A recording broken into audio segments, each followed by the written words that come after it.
ठीक दिख रहा? अस्सलाम वालेकुम वरहमतुल्लाहि वबरकातुहू। बच्चों, कैसे हैं आप सब? अल्हम्दुलिल्लाह। तो आज हम हमारी रिवीजन क्लासेस शुरू कर रहे हैं। आज की तारीख है 19/10/2020। अब तक हमने ये 3 पाठ पढ़े हैं। पहले था हमारी कविता जो कि है पत्तों के खेल। फिर हमने एक पाठ पढ़ा जिसका नाम था अनोखा उपहार। और पिछले हफ्ते हमने इस कहानी को पूरा किया, मोर और चिड़िया। अब बहुत ही आसान तरीके से मैं आपको बताऊंगी हमने इस कविता में क्या पढ़ा है और इन 2 पाठों में हमने क्या क्या सीखा। आप आपकी टेक्स्ट बुक से इस कविता को पढ़ेंगे और इन दोनों पाठों को ध्यान से पढ़ेंगे। जब आपके एग्ज़ाम्स होंगे आपको इस बात को ध्यान में रखना है, आपके एग्ज़ाम में सवाल आपकी कहानी और कविता में से पूछे जाएंगे। आपको बहुत अच्छे से कविता और पाठ को समझना है ताकि आप उन सवालों का जवाब दे सकें। तो चलिए अब हम शुरू करते हैं हमारी कविता पत्तों के खेल। तो चलिए, हमारी पहली कविता है पत्तों के खेल। मैं एक बार इस कविता को पढ़ूंगी और फिर मैं आपको शॉर्ट में बताऊंगी कि इस कविता में हमने क्या क्या देखा है। तरह तरह के पत्ते ला कर आओ खेले खेल, मैं पीपल का कोमल कोमल चिकना चिकना पत्ता लाऊं और बनाऊं उसका बाजा, पी पी पी पी उसे बजाऊं। मेरे पीछे तुम सब चलना बन जाएगी रेल, लाऊं मैं बरगद का पत्ता उतना मोटा जितना गत्ता, इस पत्ते का पत्र बनाकर भेजूंगा सीधे कलकत्ता, बरगद के पत्ते की चिट्ठी ले जाएगी मेल। आहा नीम की पत्ती भाई, अरे कभी क्या तुमने खाई, इसकी टहनी दातून बनती और छाल से बने दवाई, इसी नीम के फल से निकले कड़वा कड़वा तेल। तो यहाँ हमने अलग अलग तरह के पत्ते देखे हैं, जैसे कि पीपल का पत्ता, बरगद का पत्ता और नीम का पत्ता। अब देखिए पीपल का पत्ता कैसे होता है, कोमल होता है और चिकना होता है। और पीपल के पत्ते से क्या बन सकता है, बाजा बनता है। और बाजे की आवाज़ कैसी होती है, पी पी पी पी। फिर दूसरे पैराग्राफ में हमने देखा बरगद का पत्ता। बरगद का पत्ता कैसा होता है, मोटा होता है। और कितना मोटा होता है वो, गत्ते जितना। गत्ता किसे कहते हैं, कार्डबोर्ड को। और बरगद के पत्ते का पत्र भी बनता है जिसे हम कलकत्ता भेज सकते हैं। और आखिरी पैराग्राफ में हमने देखा नीम का पत्ता। नीम की पत्तियों से क्या होता है, कड़वा तेल निकलता है और उसकी टहनी से दातून बनता है। ठीक है। और छाल जो होती है बाक, उससे बनती है दवाइयाँ। तो ये इम्पॉर्टेंट चीज़ें थी जो आपको इस कविता को पढ़ते वक्त ध्यान में रखना है। और जब आप अपने एग्ज़ाम के लिए पढ़ाई करेंगे तो आपको अच्छी तरीके से इन लाइंस को पढ़ना है। ठीक है, आपको सवाल इन लाइंस के ऊपर भी आ सकते हैं। तो इस तरीके से हमने अभी पत्तों के खेल इस कविता को रिवाइज किया है। तो चलिए, जैसे कि अभी हमने देखा पत्तों के खेल इस कविता को हमने पूरा किया है। अब हम आगे बढ़ते हैं और हमारा पाठ पढ़ेंगे अनोखा उपहार, जो आपकी टेक्स्ट बुक के पेज नंबर 20 पर है। ठीक है, इस पाठ में अब हमने क्या देखा है। मेरा पहला सवाल अब सबसे, इस पाठ में या इस कहानी में लड़के का नाम क्या था? जी बिल्कुल सही पहचाना आपने। ये कहानी में लड़के का नाम है अनुपम। और अनुपम उपहार किसे देने वाला है? राघव को, जो कि उसका बहुत ही खास दोस्त है। तो अब हम देखेंगे कि इस पाठ का नाम अनोखा उपहार क्यों है। तो चलिए शुरू करते हैं। देखिए, ये पाठ नंबर 3 है, अनोखा उपहार। तो इस पाठ की शुरुआत इस तरीके से होती है कि अनुपम पाठशाला से घर लौटता है और बिस्तर पर लेट जाता है। अनुपम काफ़ी उदास था उस दिन। अनुपम की माँ ने उसे काफ़ी आवाज़ भी लगाई ताकि वो खाना खा ले, पर वो नहीं गया। बाद में बहुत आवाज़ देने पर अनुपम जाता है और बेमन से खाना खाने लगता है। माँ कई बार पूछती है, क्या हुआ? काफ़ी पूछने के बाद अनुपम माँ को बोलता है कि माँ, रविवार को राघव का जन्मदिन है, उसने हमें अपने घर बुलाया है। और अनुपम ये भी कहता है कि सभी दोस्त उसे कीमती उपहार देने की बात कर रहे थे। तो अनुपम सोच में पड़ गया कि वो क्या दे, क्योंकि अनुपम के पास काफ़ी पैसे नहीं थे। अब ये सब सुनकर माँ की आंखों में भी आंसू आ जाते हैं और वो कुछ देर सोचती है और फिर अनुपम से कहती है कि क्या तुमने अपने घर में लगे पौधे देखे हैं? क्यारी में चमेली के कई पौधे फूट आए हैं, कुछ में तो कलियां भी निकल आई हैं। और सुझाव देती है कि क्यों ना हम राघव को पौधे ही दे दें। माँ के पास 2 नए गमले भी थे और माँ उसे कहती है कि राघव तो तुम्हारा काफ़ी अच्छा दोस्त है, तो ये उपहार देना बहुत ही अच्छा होगा। ये सब सुनकर अनुपम बहुत खुश हो जाता है और माँ की बात मान लेता है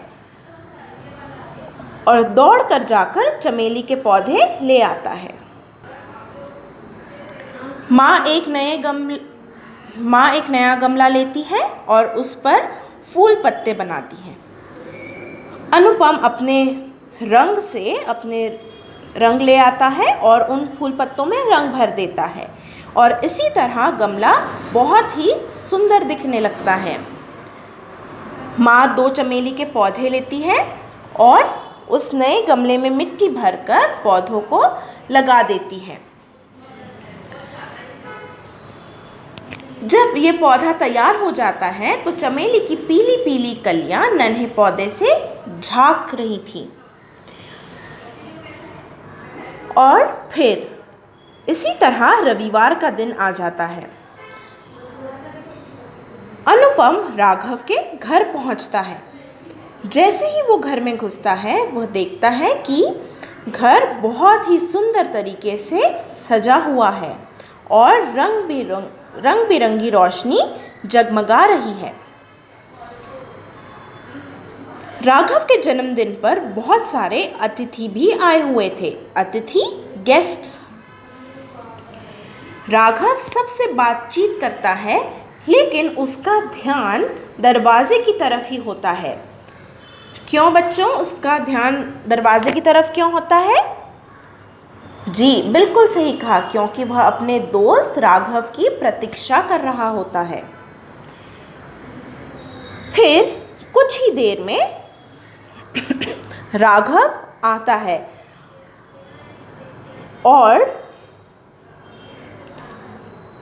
अनुपम राघव से कहता है, तुमने तो बहुत देर कर दी आने में, हम कब से तुम्हारी प्रतीक्षा कर रहे हैं। और राघव को सभी दोस्तों के पास ले जाता है। अनुपम मेज के रखे उपहारों के डिब्बे देखे और धीरे से अपने हाथ आगे बढ़ाए। अब देखिए बच्चों, समय आ गया था कि राघव को उसके जन्मदिन के उपहार दिए जाएं। अनुपम मेज पर रखे उपहारों की तरफ देखता है। सारे उपहार काफ़ी बड़े और सुंदर दिख रहे थे। फिर भी उसने हिम्मत दिखाई और धीरे से अपने हाथ आगे बढ़ाए और प्यार से कहा, जन्मदिन की बधाई मेरे अच्छे दोस्त, बहुत बहुत बधाई। फिर क्या होता है कहानी में? राघव उस गमले को हाथ में लेता है और घुमाता है और क्या कहता है? जी, राघव को अनुपम का उपहार बहुत ही सुंदर लगता है। वो कहता है, कितना प्यारा पौधा लाए हो तुम, इसमें तो फूल भी निकल रहे हैं। ऐसा अनोखा उपहार तो मुझे कभी किसी ने नहीं दिया। यह सुनकर अनुपम को बहुत खुशी होती है। तो बच्चों, इस पाठ में आपको ये ध्यान में रखना है कि ये कहानी किन के बारे में है, उपहार अनोखा क्यों है, राघव का जन्मदिन किस दिन था और किस तरीके से माँ ने अनुपम की मदद की। आप जब पढ़ाई करेंगे, आप क्वेश्चन एंड आंसर्स के साथ साथ इस पाठ को अच्छी तरीके से पढ़ेंगे भी। आप इस पाठ में दिए गए शब्दार्थ को भी ध्यान से पढ़ेंगे। मौखिक प्रश्न और लिखित प्रश्नों को भी आप ध्यान से याद करेंगे। तो अब हमने पहली कविता का रिवीजन कर लिया है और दूसरे पाठ का रिवीजन भी कर लिया है। अब हम बढ़ते हैं हमारे तीसरे पाठ की तरफ, जो कि है मोर और चिड़िया। क्या आपको याद है हमने जूम क्लास में इस पाठ को पढ़ा था? जी, ये पाठ है आपकी पाठ्य पुस्तक पेज क्रमांक 27 पर। तो इस पाठ में हमने ये देखा कि मोर कैसा होता है और चिड़िया, जो कि एक बहुत ही नन्ही पक्षी है, उसे पहले मोर से कितनी तकलीफ होती है। उसे कई प्रॉब्लम्स होते हैं मोर से। वो खुश नहीं होती क्योंकि मोर एक भारी पक्षी है। और बाद में जब वो मोर के सुंदर पंख देखती है और उसे नाचता हुआ देखती है, तो चिड़िया को एहसास होता है कि हमें हमारे राष्ट्रीय पक्षी पर गर्व होना चाहिए। तो अब हम शुरू करते हैं इस कहानी का रिवीजन। मैं इस कहानी को अब फिर से पढ़ूंगी नहीं, मैं आपको इस कहानी में हमने क्या क्या देखा है वो बताऊंगी।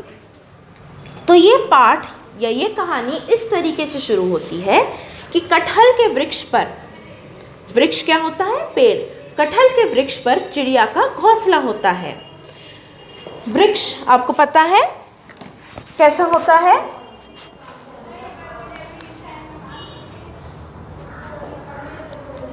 ये हमारा अगर वृक्ष है, इसे हम कहते हैं डाल। क्या कहते हैं इसे? डाल। तो कटहल के वृक्ष पर, यहाँ इस डाल पर चिड़िया का घोंसला था। चिड़िया बहुत ही खुशी से अपने घोंसले में रहती थी। फिर एक दिन कहीं से एक मोर उड़ता हुआ आया और इसी डाल पर बैठ गया। मोर के बैठने से, अब आप सब जानते हैं मोर एक भारी पक्षी है। मोर के वजन में और चिड़िया के वजन में फर्क है या नहीं? जी बिल्कुल, मोर बहुत ही भारी होता है चिड़िया से। तो जैसे ही मोर इस डाल पर आकर बैठता है, ये डाल झुकने लगती है। इसी वजह से चिड़िया को डर होता है कि कहीं उसका घोंसला टूट न जाए गिरकर। जैसे ही मोर कुछ देर उस डाल पर बैठकर आराम कर रहा था, आराम करने के लिए मोर ने अपनी आंखें बंद कर दी थी।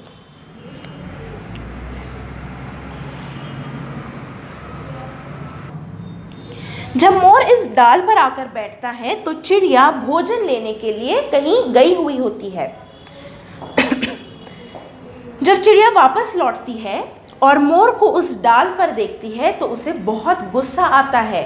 क्यों? क्योंकि मोर के भारी वजन के कारण उसका घोंसला गिर सकता था। और जैसे ही मोर अपनी आंख खोलता है, चिड़िया मोर से कहती है, तुम जल्दी से नीचे चले जाओ, तुम मेरी डाल पर नहीं बैठ सकते। मोर फटाफट नीचे आ जाता है जमीन पर। चिड़िया मोर से कहती है, तुम इतने भारी जानवर कौन हो?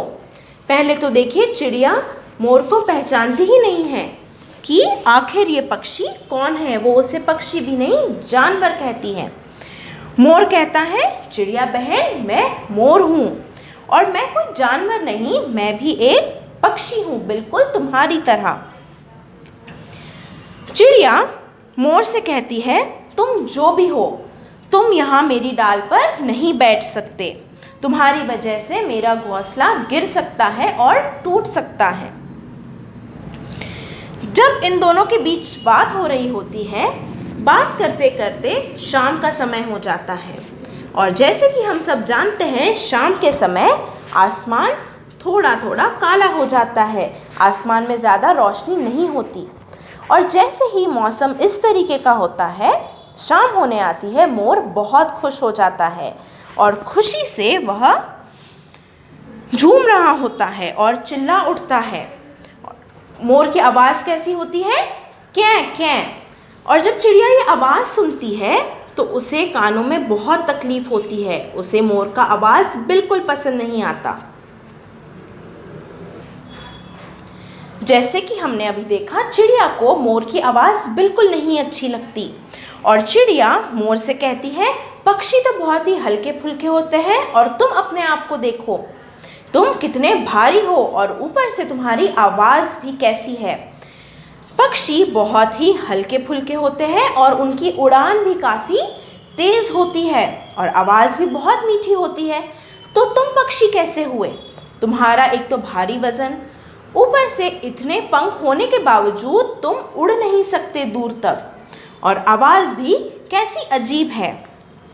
तुम्हें तो पक्षी बोलने में संकोच होता है, हिचकिचाहट होती है। मोर बहुत ही समझदारी से चिड़िया को उत्तर देता है, चिड़िया रानी, मेरे पंख बहुत सुंदर है और इसी वजह से मैं एक सुंदर पक्षी माना जाता हूँ। मेरे भारी पंख ही तो मेरी शोभा है। मोर बहुत ही गर्व से कहता है कि तुम भले ही मुझे पसंद ना करो, लेकिन मेरे जो ये भारी पंख है, इन सुंदर पंखों के कारण ही मुझे लोग पसंद करते हैं। और भले ही मेरी आवाज़ मीठी नहीं है, लेकिन क्या तुम मेरे इन रंग बिरंग के पंख को देख सकती हो? इसी की वजह से मैं सभी को प्यारा हूँ और मैं इनसे नृत्य भी करता हूँ। देखिए कितनी अच्छे से मोर अपनी सफाई देता है चिड़िया को। मोर और ये भी कहता है चिड़िया से कि यह पंख ही मेरा गौरव है। गौरव इंग्लिश में मैंने आपको इसका मतलब क्या बताया? प्राउड, प्राउड फील करना। और हर गौरव के पीछे, हर प्राउड फीलिंग के पीछे कुछ न कुछ भारी वजह ज़रूर होती है और इसी वजह से मैं अपने भारी पंख की बहुत खुश हूँ। मुझे अपने भारी पंख से कोई दिक्कत नहीं है। और क्या तुम जानती हो कि मैं भारत का राष्ट्रीय पक्षी हूँ? मुझे पक्षी राज कहलाया जाता है। देखिए, मोर भले ही भारी होता है, लेकिन हम सभी को मोर काफ़ी पसंद है ना? आपको भी पसंद है, मुझे भी मोर काफ़ी पसंद है। उसके पंख कितने सुंदर और रंग बिरंगी होते हैं। और क्या आपने कभी मोर को नाचता हुआ देखा है? अगर नहीं तो आप ज़रूर, किसी दिन आपको मौका मिलेगा तो ज़रूर देखिएगा। मोर बहुत ही सुंदर दिखता है जब वह अपने सारे पंख फैलाता है और खुशी से नाचता है। जब इन दोनों के बीच ये बातचीत हो रही थी, तभी वहाँ आकाश में घने बादल छा गए और काले बादल देखकर मोर और भी खुश हो गया और अपने पंख फैलाकर नाचने लगा। अब जब मोर खुशी से नाच रहा था, झूम रहा था, चिड़िया उसे बैठकर देख रही थी। जब चिड़िया ने उसे नाचता हुआ देखा तो वह मान गई कि सच में मोर बहुत ही सुंदर पक्षी है और भले ही वो एक भारी पक्षी हो, लेकिन उसके पंख सच में उसका गौरव है और वह कितना सुंदर है। चिड़िया उसे ये भी कहती है कि पक्षी राज, तुम धन्य हो, इतने भारी पंखों से भी तुम कितना सुंदर नृत्य कर रहे हो। मैं आपका सम्मान करती हूँ और आप सच में गर्व करने लायक हो। इसी तरीके से चिड़िया का मन साफ होता है और वह बहुत खुश होती है और उसे बहुत ही प्राउड गर्व फीलिंग होती है कि मोर हमारा राष्ट्रीय पक्षी है।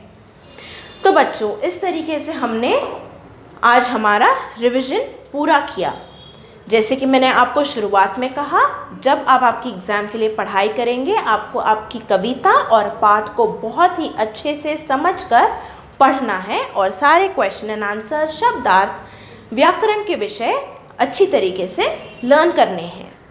इंशाल्लाह अब हम जूम क्लास में मिलेंगे और जूम क्लास में मैं आपको बताऊंगी कि आपको सही तरीके से आंसर कैसे ढूंढना है और उसको समझना है। तब तक के अपना ध्यान रखिए और पढ़ाई करते रहिए। अल्लाह हाफ़िज़।